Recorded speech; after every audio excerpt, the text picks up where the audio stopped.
Okay, so next we have to discuss about the next method, that is realized yield method. This method is used when the dividend and the market price are uncertain, or it is very difficult to estimate the rate of return on investment. Okay, that is when the dividend and market price are uncertain, it is very difficult to find the rate of return on investment. So we use this realized yield method. In this method, the average return that actually realized in the past few years by the investors is used to determine the cost of capital. Okay, and it is discounted at the present value using the present value factor. Okay, അപ്പോൾ നമ്മൾ എന്തായിരിക്കും ഫ്യൂച്ചറിലെ price എന്നോ market price എന്തായിരിക്കുന്നോ എത്രയായിരിക്കും dividend കൊടുക്കാനുണ്ടാവുക എന്നുള്ളതിനെ കുറിച്ചൊരു idea ഇല്ലാത്ത കേസിൽ അതല്ലെങ്കിൽ അതിൻ്റെ കാൽക്കുലേഷൻസ് നമുക്ക് ചെയ്യാൻ പറ്റാത്തൊരു സിറ്റുവേഷനിലാണ് റിയലൈസ്ഡ് yield മെത്തേഡ് യൂസ് ചെയ്യുന്നത്. അപ്പോൾ കഴിഞ്ഞ വർഷങ്ങളിലൊക്കെ എന്തായിരുന്നോ കൊടുത്തിരുന്നത്, എത്രയായിരുന്നോ കഴിഞ്ഞ വർഷങ്ങളിലൊക്കെ റിട്ടേൺ ആയിട്ട് കൊടുത്തിരുന്നത്, അതിൻ്റെ ഒരു ആവറേജ് എന്നുള്ള രീതിയിലാണ് ഇവിടെ അതിൻ്റെ കാൽക്കുലേഷൻസ് ചെയ്യുന്നത്, കോസ്റ്റ് ഓഫ് ക്യാപിറ്റൽ കാൽക്കുലേറ്റ് ചെയ്യാൻ വേണ്ടിയിട്ട്. അപ്പം അതിൻ്റെ ഒരു ആവറേജ് നമ്മൾ കാൽക്കുലേറ്റ് ചെയ്യുമ്പോൾ തന്നെ അതിൻ്റെ പ്രസൻറ്റ് വാല്യൂ ഫാക്ടറിലേക്ക് കൺവേർട്ട് ചെയ്തിട്ടാണ് ചെയ്യുക. അപ്പോൾ ഒന്നുകൂടെ പറയുകയാണെന്നുണ്ടെങ്കിൽ റിയലൈസ്ഡ് yield മെത്തേഡ് എന്ന് പറഞ്ഞിട്ടുണ്ടെങ്കിൽ നമുക്ക് ഫ്യൂച്ചർ ഡിവിഡൻഡോ മാർക്കറ്റ് പ്രൈസോ അസർട്ടൻ ചെയ്യാൻ പറ്റാത്തൊരു സിറ്റുവേഷനിൽ അഡോപ്റ്റ് ചെയ്യുന്ന ഒരു മെത്തേഡാണ്. കഴിഞ്ഞ വർഷങ്ങളിലൊക്കെ എന്തായിരുന്നോ ഡിവിഡൻഡായിട്ട് നൽകിയിരുന്നത് അതിൻ്റെ ഒരു ബേസിലായിരിക്കും ഇവിടെ കോസ്റ്റ് ഓഫ് ക്യാപിറ്റൽ അസർട്ടൻ ചെയ്യുന്നത്. അതിനെ തന്നെ നമ്മൾ ആവറേജ് കാൽക്കുലേറ്റ് ചെയ്തിട്ട് പ്രസൻറ്റ് വാല്യൂ ഫാക്ടറിലുമായിട്ട് കമ്പയർ ചെയ്തിട്ടാണ് ചെയ്യുന്നത്. Okay, that's all about realised yield method. So next one is CAPM, that is capital asset pricing model or capital asset pricing approach. It is a very important topic. So under this approach was developed by William F. Sharpe, who is the Nobel Prize winner. So according to this approach, the return on equity shares depends on the amount of risk associated with it. അല്ലേ, ഇവിടെ ഇദ്ദേഹം പറയുന്നത് ഓരോന്നിൻ്റെയും return എന്ന് പറയുന്നത് നമുക്ക് എത്രയാണോ അതിൽ നിന്ന് കിട്ടുന്ന അതിലേക്കുള്ള വേണ്ടി വരുന്ന റിസ്ക് അതിനനുസരിച്ചിട്ടാണ് റിട്ടേൺ എന്നാണ് ഇയാൾ പറയുന്നത്. ഓക്കെ, റിട്ടേണും റിസ്ക്കും തമ്മിൽ അവിടെ ഒരു റിലേഷൻ ഉണ്ട് എന്നാണ് പറയുന്നത്. So if more risk is associated with it provides more return. അല്ലേ, നമ്മൾ we already study that if there is high return high risk, it should provide high return also. If it is associated with less risk, it will provide less return also. This model states that as the level of risk increases, the investors would expect a higher return to compensate for the risk that they have taken. അപ്പം ഇവിടെ പറയുന്നത് എങ്ങനെയാണ്, risk കൂടുതലുണ്ടെങ്കിൽ അതിനനുസരിച്ച് investors കൂടുതൽ expect ചെയ്യുന്നതായിരിക്കും. So there are two types of risk associated with an equity share. They are systematic risk and unsystematic risk. സാധാരണ രീതിയിൽ ഒരു ഇക്വിറ്റി ഷെയർ എടുക്കുന്ന സമയത്ത് അവിടെ രണ്ട് തരത്തിലുള്ള റിസ്ക് ആണ് ഉണ്ടാവുക. സിസ്റ്റമാറ്റിക് റിസ്ക് എന്നും അൺസിസ്റ്റമാറ്റിക് റിസ്ക് എന്നും ഇതിനെ വിളിക്കാം. Okay, so systematic risk measure ചെയ്യാൻ വേണ്ടിയിട്ട് നമ്മൾ യൂസ് ചെയ്യുന്നതാണ് beta. Okay, for measuring the systematic risk we use beta. So when any changes take place in the market price of shares, it occurs due to the combination of both systematic risk and unsystematic risk. Okay, മാർക്കറ്റിനകത്ത് എന്ത് കാര്യങ്ങൾ വന്നു കഴിഞ്ഞാലും അതിൻ്റെ effect എന്ന് പറയുന്നത് systematic റിസ്ക്കും അൺസിസ്റ്റമാറ്റിക് റിസ്ക്കും ആണ്. ഇത് നമ്മൾ ഓൾറെഡി ഡിസ്കസ് ചെയ്താണല്ലേ സിസ്റ്റമാറ്റിക് റിസ്ക്കും അൺസിസ്റ്റമാറ്റിക് റിസ്ക്കും ഒക്കെ. So if the value of beta is high, the risk is considered to be high. അപ്പം റിസ്ക് കൺസിഡർ ചെയ്യാൻ വേണ്ടിയിട്ട് നമ്മൾ ബീറ്റ യൂസ് ചെയ്യുന്നു. ബീറ്റ ഹൈ എന്ന് പറഞ്ഞാൽ റിസ്ക് ഹൈ ആണ് എന്നാണ് അതിൻ്റെ meaning. So under CAPM approach, that is capital asset pricing model approach, cost of equity capital is calculated by using a formula and also that is cost of equity capital KE equal to R1 plus β1 into RM minus RF. Okay, that is RF is risk-free rate of return. What is risk-free rate of return? Risk ഇല്ലാതെ നമുക്ക് invest ചെയ്യാൻ പറ്റുമ്പം കിട്ടുന്ന return. അല്ലേ, ഞാൻ പറഞ്ഞു ബാങ്കിൽ invest ചെയ്യാണ്, നമുക്കവിടെ റിസ്ക് ഇല്ല അല്ലേ, റിസ്ക് 0 ആയിട്ടാണ് നമ്മളവിടെ എടുക്കുന്നത്. റിസ്ക് ഇല്ല എന്നുള്ളതല്ല, പക്ഷേ റിസ്ക് ഫ്രീ ആയിട്ടാണ് നമ്മളവിടെ കമ്പ്യൂട്ട് ചെയ്യുന്നത്. അപ്പോൾ അങ്ങനെ ഒരു ബാങ്കിൽ ഇൻവെസ്റ്റ് ചെയ്യുകയായിരുന്നെങ്കിൽ കിട്ടുമായിരുന്ന റിട്ടേണിനെയാണ് നമ്മൾ RF, that is risk free rate of return എന്ന് വിളിക്കുന്നത്. So beta 1 is the beta coefficient അല്ലേ. ദെൻ ബീറ്റ കോഎഫിഷ്യൻ്റ് ആയിട്ട് നമ്മൾ എടുക്കുന്നതാണ് ബീറ്റ എന്നുള്ളതിൻ്റെ ഒരു വാല്യൂ റിസ്കിനനുസരിച്ച് നമ്മൾ പ്രൊവൈഡ് ചെയ്യും. സോ RM എന്ന് പറയുന്നത് market return, average market return.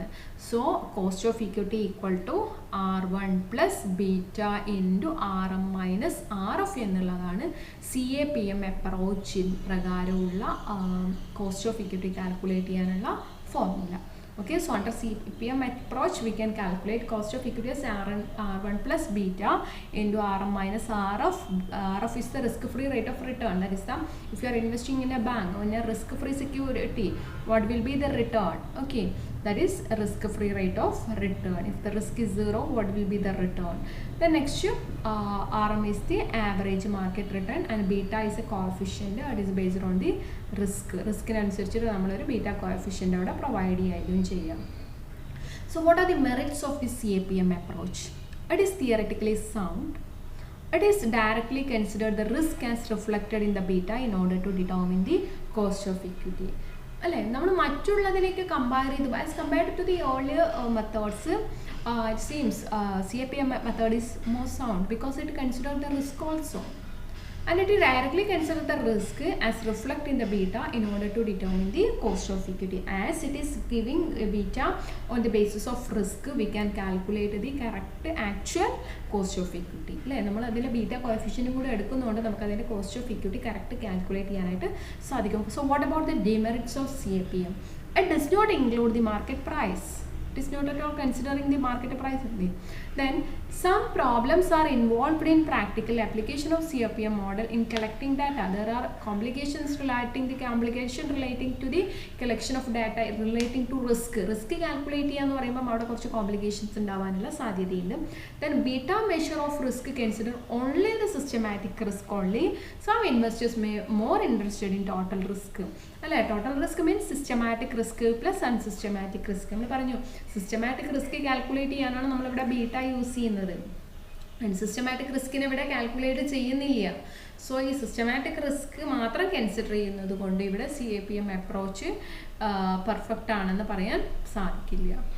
Then next last model we have to discuss about Gordon's dividend growth model. Gordon's dividend growth model.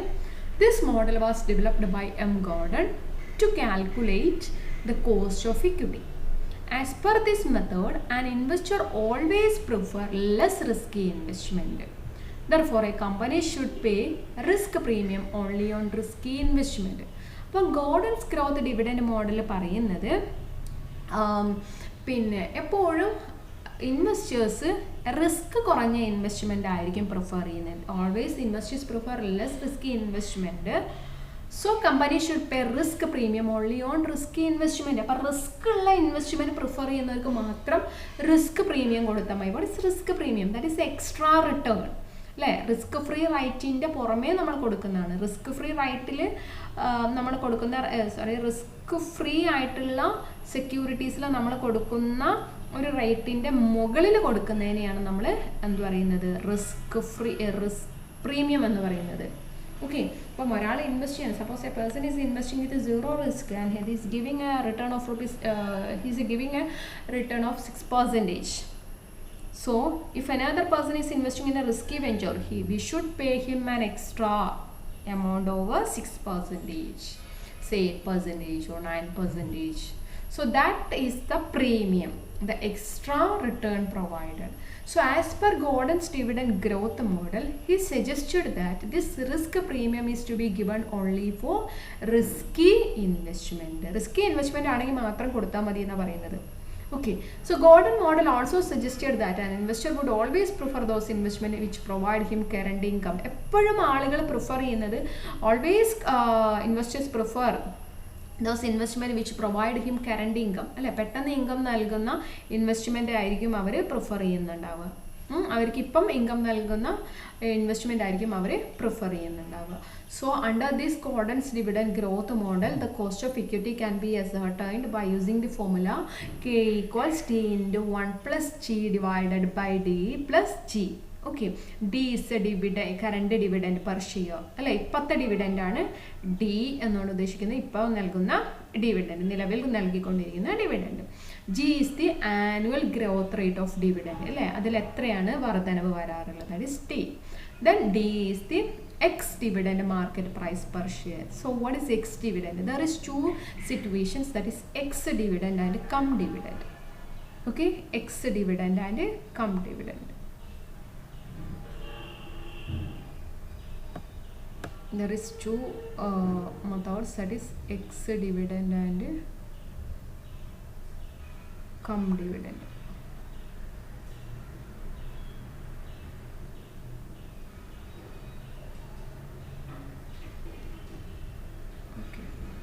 Okay, I'll say it is not able to write. So ex dividend means without dividend, cum dividends means with dividend. ഇപ്പോൾ നമ്മളൊരു suppose we are selling a security, നമ്മളിപ്പം security sell ചെയ്യാണ്, അപ്പോൾ നമുക്ക് മാർച്ചിലാണ് അതിൻ്റെ dividend കിട്ടുന്നതെന്ന് വിചാരിക്കുക. പക്ഷെ നമ്മൾ എന്ത് ചെയ്യാണ്, ആ ഒരു സെക്യൂരിറ്റി ജാനുവരിയിലൊക്കെ സെല്ല് ചെയ്യാണ്, ജാനുവരിയിൽ സെല്ല് ചെയ്യാണ്, വേറൊരാൾക്ക് നമ്മൾ ആ ഷെയർസ് കൈമാറുകയാണ്. ശരിക്കും മാർച്ച് വരെ കൈവശം വയ്ക്കുകയാണെങ്കിൽ നമുക്ക് അതിൻ്റെ ഡിവിഡൻഡ് കിട്ടും അല്ലേ. അപ്പോൾ നമ്മൾ മാർക്കറ്റ് പ്രൈസ് ഇപ്പം ആ ഷെയറിന് 100 രൂപയാണ് വില, അപ്പോൾ നമ്മൾ ആ 100 രൂപയ്ക്കാണ് ആ ഒരു ഷെയർ കൊടുക്കുന്നത് എങ്കിൽ നമ്മളവിടെ ഡിവിഡൻഡ് കൺസിഡർ ചെയ്യാതെയാണ് കൊടുക്കുന്നത് അല്ലേ. നമുക്കിപ്പോൾ മാർച്ച് വരെ കൈവശം വയ്ക്കുകയാണെങ്കിൽ ആ ഡിവിഡൻറ്റും കൂടെ കിട്ടുമായിരുന്നു. പക്ഷെ നമ്മൾ ആ ഒരു എമൗണ്ട് കൺസിഡർ ചെയ്യാതെ അയാൾക്ക് 100 രൂപയ്ക്ക് ആ ഷെയർ കൊടുക്കുകയാണെങ്കിൽ അതാണ് എക്സ് ഡിവിഡൻഡ് എന്ന് പറയുന്നത് അല്ലേ.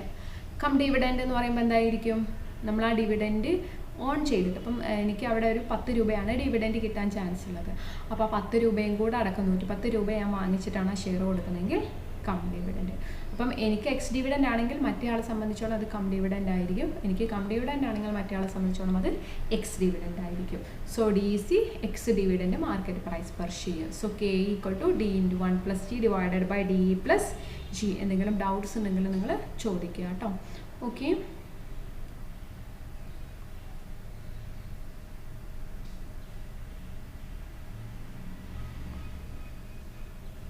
next we have to discuss about cost of retained earnings. Cost of retained earnings. So these all about cost of equity shares. അപ്പം equity sharesന്റെ കോസ്റ്റ് കാൽക്കുലേഷൻ ഇവിടെ കഴിഞ്ഞു. ഇനി നമുക്ക് റീറ്റെയിൻഡ് ഏർണിങ്സിൻ്റെ കോസ്റ്റ് കാൽക്കുലേഷൻ ആണ് നമുക്ക് ചെയ്യാനുള്ളത്. So what is retained earning? എന്താണ് retained earning? പറഞ്ഞിട്ടുണ്ടായിരുന്നു അല്ലേ, ploughing back of profit. Company is not distributing whole the profit as dividend, but it is keeping a part set aside of this profit for further expansion etc. That is known as retained earnings അല്ലേ. നമ്മൾ retained earnings എന്താണെന്ന് പറഞ്ഞിട്ടുണ്ടായിരുന്നു. അപ്പോൾ ഈ retained ഏർണിങ്ങിൻ്റെ cost calculate ചെയ്യുക. എന്തിനാണ് retained ഏർണിങ്ങിൻ്റെ cost calculate ചെയ്യുന്നത്? Preference ഷെയർസും equity ഷെയർസും ഡിബെഞ്ചേഴ്സും മാത്രമല്ല ബിസിനസ്സിൽ ഫിനാൻസ് ആയിട്ടുള്ളത്, ഫണ്ടായിട്ട് യൂസ് ചെയ്യുന്നത്. നമ്മൾ എന്ത് കൂടെ യൂസ് ചെയ്യുന്നുണ്ട്? റീറ്റെയിൻഡ് ഏർണിങ്സും യൂസ് ചെയ്യുന്നുണ്ട് അല്ലേ. ഓക്കെ, അപ്പം so we should calculate the amount of retained earning also. അപ്പം എങ്ങനെയായാലും നമ്മൾ റീറ്റെയിൻഡ് ഏർണിങ്ങിൻ്റെ കാൽക്കുലേഷൻ ചെയ്യുക. How will be calculate the cost of retained earning? അതിനെന്തെങ്കിലും കോസ്റ്റ് വന്നിട്ടുണ്ടോ ശരിക്കും? ഇക്വിറ്റി ഷെയർസ് ആണെങ്കിൽ നമ്മളത് അവർക്ക് റിട്ടേൺ കൊടുക്കണം, ദാറ്റ്സ് എ കോസ്റ്റ്. പ്രിഫറൻസ് ഷെയർസിന് റിട്ടേൺ കൊടുക്കണം, ദാറ്റ്സ് എ കോസ്റ്റ്. ഡിബെഞ്ചേഴ്സിന് ഇൻട്രസ്റ്റ് കൊടുക്കണം, ദാറ്റ്സ് എ കോസ്റ്റ്. ഇതൊക്കെ റൈസ് ചെയ്യുന്ന സമയത്ത് നമുക്ക് ഫ്ലോട്ടേഷൻ കോസ്റ്റ് ഉണ്ടായിരിക്കാം. ഓക്കെ, ഇതൊക്കെ വരും. പക്ഷേ എന്തായിരിക്കും റീറ്റെയിൻഡ് ഏർണിങ്ങിൻ്റെ കോസ്റ്റ്? അല്ലേ, റീറ്റെയിൻഡ് ഏർണിങ്ങിനും ഉണ്ട് കോസ്റ്റ്. ഇപ്പം നമ്മൾ ശരിക്കും പറയുകയാണെന്നുണ്ടെങ്കിൽ ഈ റീറ്റെയിൻഡ് ഏർണിംഗ് അല്ലായിരുന്നെങ്കിൽ അത് എങ്ങനെയായിരുന്നു? ഡിവിഡൻഡ് ആയിട്ട് ഡിസ്ട്രിബ്യൂട്ട് ചെയ്തിട്ടുണ്ടായിരുന്നു അല്ലേ. റീറ്റേൺഡ് ഏർണിംഗ് എന്ന് പറഞ്ഞാൽ സെറ്റ് അസൈഡ് ചെയ്തിട്ടില്ലെങ്കിൽ, if you are not keeping this as retained earning, it will be distributed to shareholders as dividend. So what will shareholders will do? Shareholders എന്താ ചെയ്യുക? They will reinvest that amount in the securities. അവരെന്ത് ചെയ്യും? ആ ഒരു amount reinvest ചെയ്യും, മറ്റേതെങ്കിലും സെക്യൂരിറ്റീസിൽ reinvest ചെയ്യാണ് പതിവ്. റീഇൻവെസ്റ്റ് ചെയ്യുക എന്ന് പറഞ്ഞാൽ അറിയാലോ. അപ്പം എനിക്ക് കിട്ടി ഡിവിഡൻഡായിട്ട് ഒരു 10,000 rupees കിട്ടി, ഞാൻ എന്ത് ചെയ്യും? ആ ഡിവിഡൻഡ് യൂസ് ചെയ്തുകൊണ്ട് വീണ്ടും സെക്യൂരിറ്റീസ് പർച്ചേസ് ചെയ്യും. ഓക്കെ, അങ്ങനെ പർച്ചേസ് ചെയ്യുകയാണെങ്കിൽ എനിക്ക് അവിടെ കോസ്റ്റ് വരുമല്ലോ അല്ലേ. എനിക്ക് കിട്ടിയ 10,000 rupees വെച്ചിട്ട് ഞാൻ ഷെയർസ് പർച്ചേസ് ചെയ്യുകയാണെന്ന് വിചാരിക്കാം. അപ്പം എനിക്ക് സ്വാഭാവികമായിട്ടും ഞാനത് എവിടെയെങ്കിലും ഇൻവെസ്റ്റ് ചെയ്യുകയാണെങ്കിൽ സ്വാഭാവികമായിട്ടും എനിക്ക് അവിടെയും കോസ്റ്റ് വരും. എന്തൊക്കെ കോസ്റ്റ് ആയിരിക്കും വരിക? ഞാനിപ്പോൾ ഷെയർസ് പർച്ചേസ് ചെയ്യുകയാണെങ്കിൽ എനിക്ക് എന്ത് വരും? കോസ്റ്റ് ആയിട്ട് വേറെ എന്തൊക്കെ വരും? ബ്രോക്കറേജ് കൊടുക്കേണ്ടി വരും അല്ലേ, ടാക്സ് വരും, ഇതൊക്കെ തന്നെയാണ് എക്സ്പെൻസ് ആയിട്ട് വരിക.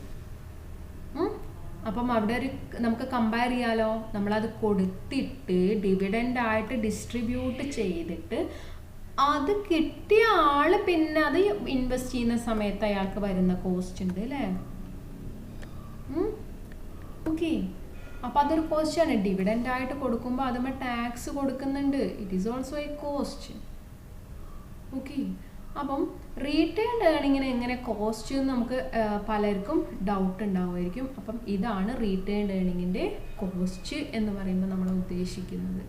റീറ്റെയിൻഡ് ഏർണിങ് ബിസിനസ്സിൽ തന്നെ റിട്ടേൺ ചെയ്തിരിക്കുകയായിരുന്നു എങ്കിൽ വന്നേക്കാവുന്ന എക്സ്പെൻസ് എന്താവും, അതല്ലെങ്കിൽ കോസ്റ്റ് എന്താവും, അതെല്ലാം നമ്മളത് ഡിവിഡൻ്റ് ആയിട്ട് ഡിസ്ട്രിബ്യൂട്ട് ചെയ്ത് കഴിഞ്ഞാൽ അവിടെ വന്നേക്കുന്ന കോസ്റ്റ് അല്ലെങ്കിൽ അവർക്ക് ഇൻകർ ചെയ്യേണ്ട എക്സ്പെൻസ് എന്തായിരിക്കും.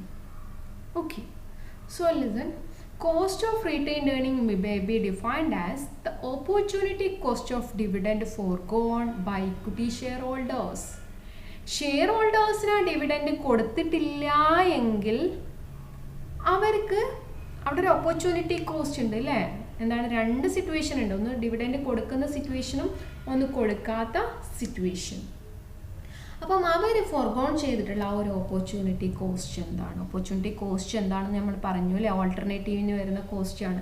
So it is the opportunity cost of dividend foregone by equity share holders. നമ്മളത് ഡിവിഡൻഡ് ആയിട്ട് if you distributing it as dividend they will incur, surely they will incur a cost, but we retained it. So that cost is not incurred. That is opportunity cost. So it is the rate at which shareholder is not receiving the dividend. Dividend കിട്ടാത്ത rate ആണ് നമ്മളിവിടെ എടുക്കുന്നത്. Okay. It refers to the return which shareholders can obtain by investing the after tax dividend in other securities. അല്ലേ, അപ്പോൾ അവർക്ക് കിട്ടിയിട്ടുള്ള dividend അവർ tax കഴിച്ച് ബാക്കിയുള്ള സെക്യൂരിറ്റീസിൽ ഇൻവെസ്റ്റ് ചെയ്യുകയായിരുന്നുവെങ്കിൽ വന്നേക്കാവുന്ന കോസ്റ്റാണ് cost of retained earning. So KR, we represent cost of retaining as KR. KR equal to dividend divided by market price into 1 minus tax rate into 1 minus brokerage into 100. So നിർബന്ധമായിട്ടും അയാളിപ്പം brokerage അടക്കേണ്ടി വരും. ഇപ്പം dividend ആയിട്ട് കൊടുത്തിരിക്കുകയാണെങ്കിൽ അയാൾ വേറെ shares വാങ്ങിക്കുകയാണെങ്കിൽ അയാൾ brokerage എന്നുള്ള ഒരു എക്സ്പെൻസ് മീറ്റ് ചെയ്യേണ്ടി വരും, ടാക്സ് അടക്കേണ്ടി വരും. ഡിവിഡൻ്റ് ആയിട്ട് കൊടുക്കുമ്പോൾ സ്വാഭാവികമായിട്ട് അവിടെ ടാക്സും അടക്കേണ്ടി വരും. സോ കോസ്റ്റ് ഓഫ് റീറ്റെയിൻഡ് ഏർണിങ്ങിൽ നമ്മൾ ടാക്സും ബ്രോക്കറേജും കൂടെ കൺസിഡർ ചെയ്യും. D divided by MP into 100 എന്തിൻ്റെ കോസ്റ്റാണ്? ഇക്വിറ്റി ഷെയർസിൻ്റെ കോസ്റ്റ് കാൽക്കുലേറ്റ് ചെയ്യാനുള്ള മെത്തേഡാണ് അല്ലേ. അപ്പോൾ ഇവിടെ ടാക്സും ബ്രോക്കറേജും കൂടെ ഉണ്ടാവുമായിരുന്നു, അതുകൊണ്ട് നമ്മൾ അതിനെയും കൂടെ മൾട്ടിപ്ലൈ ചെയ്തു. ഓക്കെ, ഇനി അവിടെ ഗ്രോത്ത് ഉണ്ടെങ്കിലോ, if you are expecting A growth, so what will be the cost of retained earning? D divided by MP into 100 plus growth into 1 minus T into 1 minus B. അല്ലേ, ഡിവിഡൻറ്റിൽ growth ഉണ്ടെങ്കിൽ നമ്മൾ ആ ഒരു growth ഫാക്ടറും കൂടെ consider ചെയ്യണം. So this is cost of retained earning. So cost of retained earning is the same as the equity capital. In actual practice, it is stated that the cost of retaining earning is less than cost of equity capital. Why is it is less than equity capital? Because no expenses like brokerage, tax, etc. is not paid. അല്ലേ, brokerage expenses ഒന്നും നമുക്ക് അടക്കാണ്ടാവില്ലായിരുന്നു equity retained earnings ആകുമ്പോൾ. നേരെ മറിച്ച് അത് dividend ആയിട്ട് കൊടുക്കുമ്പം അയാൾക്ക് ആ ഡിവിഡൻറ്റുമ്പോൾ ടാക്സ് അടക്കേണ്ടി വരും. മാത്രമല്ല പിന്നെ അത് വീണ്ടും ഇൻവെസ്റ്റ് ചെയ്യുന്ന സമയത്ത് അയാൾക്ക് ബ്രോക്കറേജ് ഒക്കെ അടക്കേണ്ടി വരും. Okay, so that's the difference between cost of equity and cost of retained earning. Next we have to calculate about the composite cost of capital. Now we studied how to calculate the cost of debt, how to calculate the cost of preference shares, how to calculate the cost of equity shares. Then next we have to calculate the cost of all of this. അല്ലേ, എല്ലാം കൂടെ നമുക്ക് calculate ചെയ്യാം. That is composite cost of capital or weighted average cost of capital. So after ascertaining the specific cost of capital of each source, the next step is to calculate the overall or composite cost of capital of the firm. ഇപ്പോൾ നമ്മൾ ഓരോന്നിൻ്റെ കോസ്റ്റാണ് കണ്ടുപിടിച്ചത്. ഇനി നമുക്ക് എല്ലാം കൂടെ എത്ര വരും എന്നുള്ളതാണ് കാൽക്കുലേറ്റ് ചെയ്യാനുള്ളത്. ഓവറാൾ കോസ്റ്റ് എത്രയായിരിക്കും എന്നുള്ളതാണ് കാൽക്കുലേറ്റ് ചെയ്യാനുള്ളത്. So a company finance its projects by different sources. That is specific cost of each sources is different അല്ലേ. നമ്മൾ പഠിച്ചു ഓരോരോ ചിലപ്പം ഡെപ്റ്റ് ആയിട്ടായിരിക്കും ഫണ്ട് റൈസ് ചെയ്യുന്നത്, ചിലപ്പം ഷെയർസ് പ്രിഫറൻസ് ഷെയർസ് ആയിട്ടായിരിക്കാം, ഇക്വിറ്റി ഷെയർസ് ആയിട്ടായിരിക്കാം. ഇതിനെല്ലാം വ്യത്യസ്ത കോസ്റ്റുകളാണ്. ചിലത് ചീപ്പാണ്, ചിലത് കോസ്റ്റ്ലിയർ ആണ്. Okay, so there are two objects of this policy. First, to balance the capital structure. Second, to increase the return on equity of shareholders. അപ്പോൾ ഈ കോമ്പോസിറ്റ് കോസ്റ്റിൻ്റെ കാൽക്കുലേഷനിലെ മെയിൻ ടു ഒബ്ജക്റ്റീവ്സ് എന്താണ്? ഒന്ന് അതിനൊരു കറക്റ്റ് ക്യാപിറ്റൽ സ്ട്രക്ചർ ഉണ്ടാവുക അല്ലേ, equity പൊസിഷനും ഡെപ്റ്റ് പൊസിഷനും ഒരു പ്രപ്പോർഷനിലായിട്ട് വരിക, ഒരു പ്രോപ്പർ പ്രപ്പോർഷനിലായിട്ട് വരിക. അതുപോലെ തന്നെ മാത്രമല്ല ഇക്വിറ്റി ഷെയർ ഹോൾഡേഴ്സിൻ്റെ റിട്ടേൺ ഇൻക്രീസ് ചെയ്യുക. അവരാണ് റിയൽ ഓണേഴ്സ്. സോ അവരുടെ റിട്ടേൺ ഇൻക്രീസ് ചെയ്യുക. The two main objectives is that to balance the capital structure and to increase the return of equity shareholders. So object can be achieved only when firm's average cost of finance is lower than its return on investment. അല്ലേ, നമുക്കിത് attain ചെയ്യണമെങ്കിൽ in order to achieve these objectives the average cost should be less than the return on investment. എന്താ മനസ്സിലായല്ലോ? നമ്മളതിൽ return ചെയ്ത് കഴിഞ്ഞാൽ നമുക്ക് കിട്ടുന്ന ആ ഇൻകത്തിനേക്കാൾ കുറവായിരിക്കണം അവിടെ അതിന് നൽകേണ്ട കോസ്റ്റ് എന്ന് പറയുന്നത്. അറിയാലോ. So this requires the computation of overall cost of capital. നമ്മൾ ആ ഒരു ക്യാപിറ്റൽ യൂസ് ചെയ്യുന്ന സമയത്ത് അവിടെ വരുന്ന കോസ്റ്റ് എന്താണെന്നും റിട്ടേൺ എന്താണെന്നും കണ്ടുപിടിക്കണം. ആ റിട്ടേണിനേക്കാൾ കുറവായിരിക്കണം കോസ്റ്റ്, എന്നാൽ മാത്രമാണ് നമുക്ക് അതൊരു ഇക്വിറ്റി ഷെയർ ഹോൾഡേഴ്സിൻ്റെ വാല്യൂ ഇൻക്രീസ് ചെയ്യാനായിട്ട് സാധിക്കാം. So the profitability of this project is evaluated by comparing the expected rate of return with overall cost of capital or average cost of capital. Okay, so for calculating the profitability of the project, we have to compare the expected rate of return with the overall cost of capital or average cost of capital. അതിന് വേണ്ടിയിട്ട് നമുക്കൊരു overall cost of capital വേണം, അല്ലെങ്കിൽ ഒരു average cost of capital വേണം. അതിന് നമ്മൾ use ചെയ്യുന്ന ഒരു മെത്തേഡാണ് വെയ്റ്റഡ് ആവറേജ് മെത്തേഡ്. ഓക്കെ, അപ്പം വെയ്റ്റഡ് ആവറേജ് മെത്തേഡ് എന്തിനാണ് യൂസ് ചെയ്യുന്നതെന്ന് മനസ്സിലായല്ലോ. Overall cost of capital calculate ചെയ്യാൻ വേണ്ടിയിട്ടാണ് നമ്മൾ ഈ വെയ്റ്റഡ് ആവറേജ് മെത്തേഡ് യൂസ് ചെയ്യുന്നത്. Okay, so WACCC, that is weighted average cost of capital, summarizes the after tax cost of the entire capital structure. ആ capital സ്ട്രക്ചറിലുള്ള എല്ലാ കോമ്പണൻസിൻ്റെയും കൂടെ ഓവറാൾ കോസ്റ്റ് എത്രയാണോ എന്നുള്ളത് ഡിറ്റർമിൻ ചെയ്യാൻ വേണ്ടിയിട്ടാണ് ഈ ഒരു WACC, that is യൂസ് ചെയ്യുന്നത് അല്ലേ, weighted average cost of capital use ചെയ്യുന്നത്. ഓക്കെ,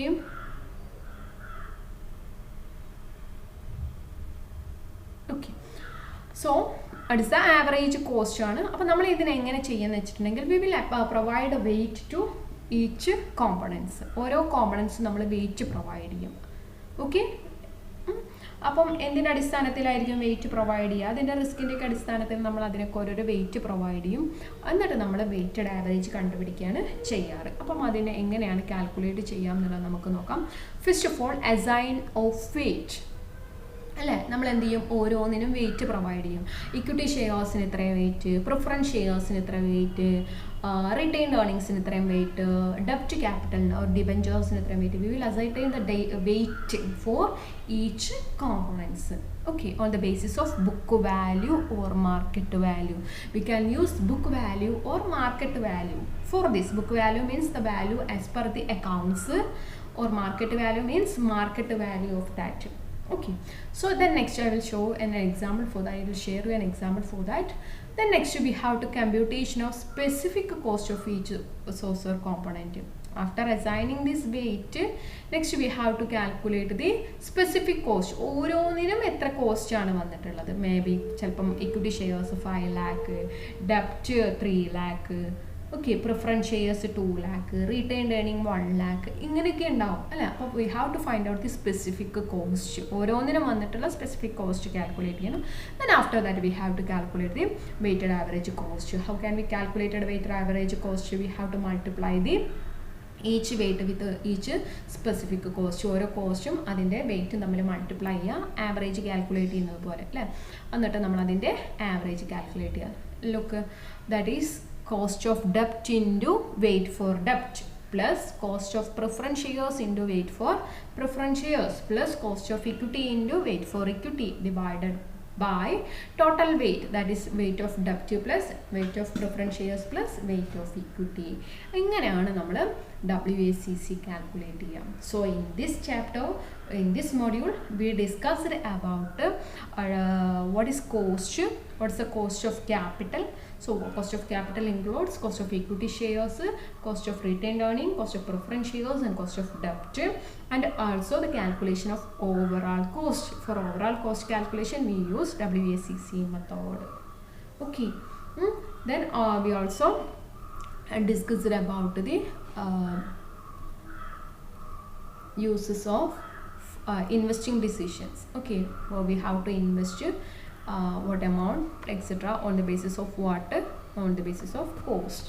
അപ്പോൾ ഇതാണ് നമ്മൾ ഇത്രയും ചാപ്റ്ററിൽ പറഞ്ഞിട്ടുണ്ടായിരുന്നത്. എങ്ങനെ നമുക്ക് കോസ്റ്റ് അസർട്ടൈൻ ചെയ്യാം, എങ്ങനെ നമുക്കൊരു ഇൻവെസ്റ്റ്മെൻറ്റ് ഡിസിഷൻ ചെയ്യാം എന്നുള്ളതാണ് പഠിച്ചത് അല്ലേ.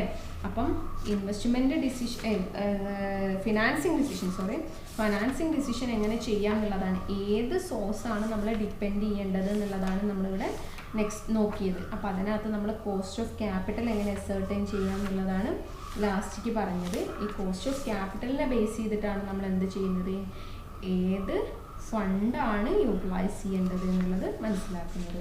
We are taking the decision which fund is to be used on the basis of cost of the capital. Okay, this is all about this module. So it is completed. Next there is one more module, that is a small module. So I think we can complete it within 3 or 4 hours. Okay, anyway, thank you. If you have any doubts, please message me.